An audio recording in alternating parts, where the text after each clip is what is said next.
fearful ones who I spoke of. Say, I'm afraid. That's scary. Don't talk to me anymore. Ignoring it doesn't make it go away.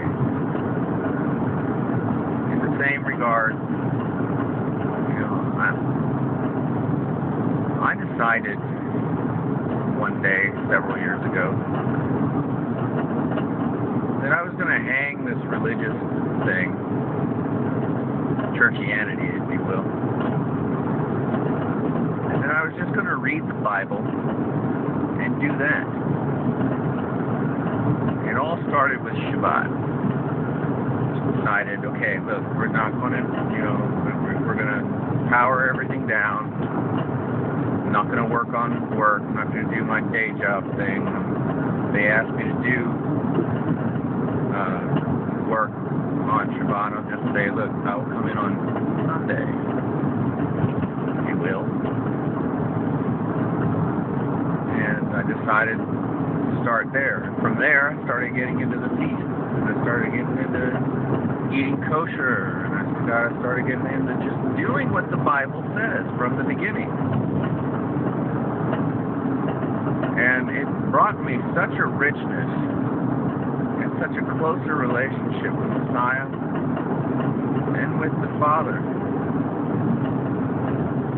And, my life is so much richer for it. My family life, I don't have the strife in my life that a lot of other families have, particularly Christian families.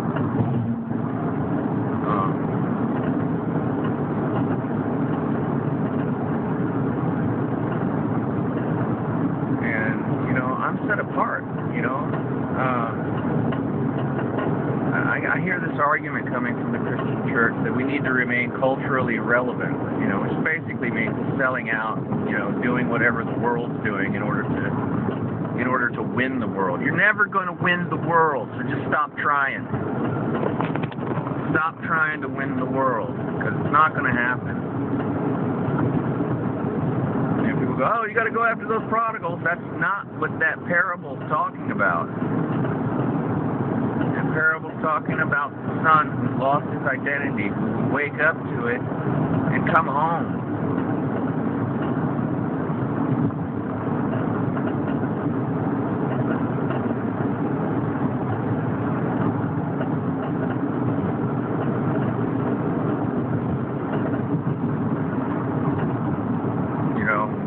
I hear it among my Christian friends,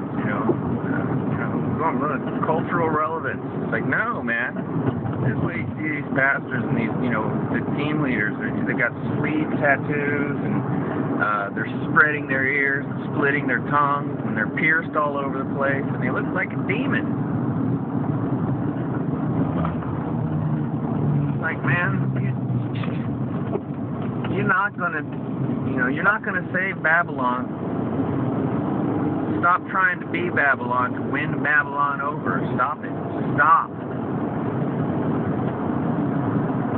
We're not called to be culturally relevant. We're called to be set apart.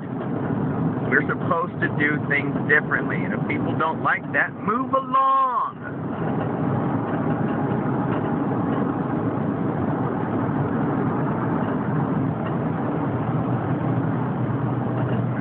My Christian friends, I can't do it like you, man. And that's just too extreme. Like, you can't do it like me. What do you mean you can't do it like me? All I'm doing is what I was asked to do from the beginning.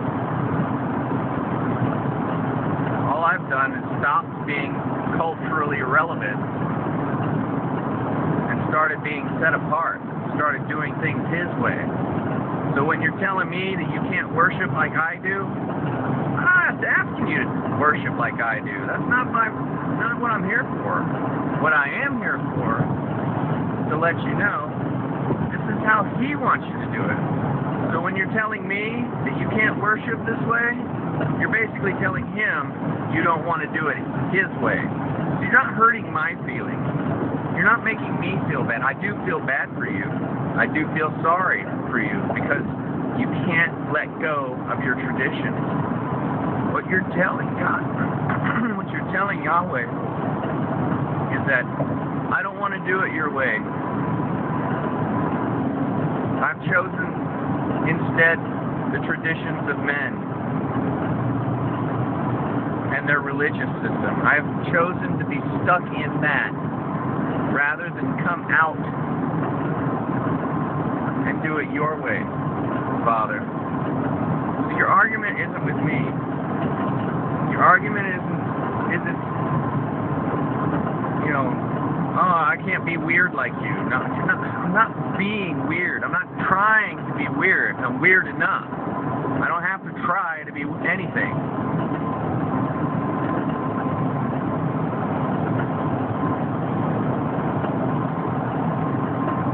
What you're saying is, Yahweh, I can't do it the way you asked me to do it. I'm not going to do it your way. I'm not going to. I'm going to do it my way and the way my fathers taught me. I'm going to do it the wrong way. That's what your heart is saying. Well, God knows my heart. Yeah, He knows your heart is corrupt as the day is long. It knows you're desperately sick. Well, His grace is sufficient. Well, you know, who are you to put yourself in that decision? You can't make that decision. If He says you're cut off, you're cut off. Do you not know that you have chosen another day other than His day? Do you not know that you've chosen to mix your worship, that you've chosen to choose a way which seems right, but ends in destruction?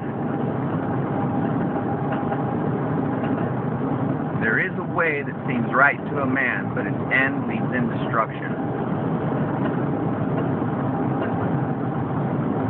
This Christmas and Easter thing is an abomination in His sight.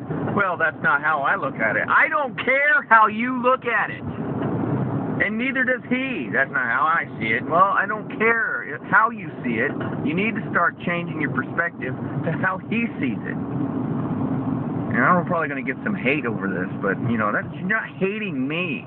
I'm just the messenger. So if you want to hang the messenger, hang him. I don't care. I'm ready.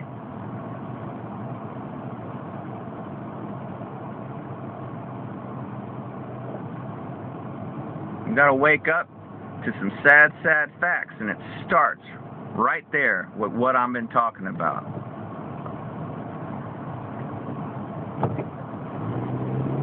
And if you're not willing to see that, move along.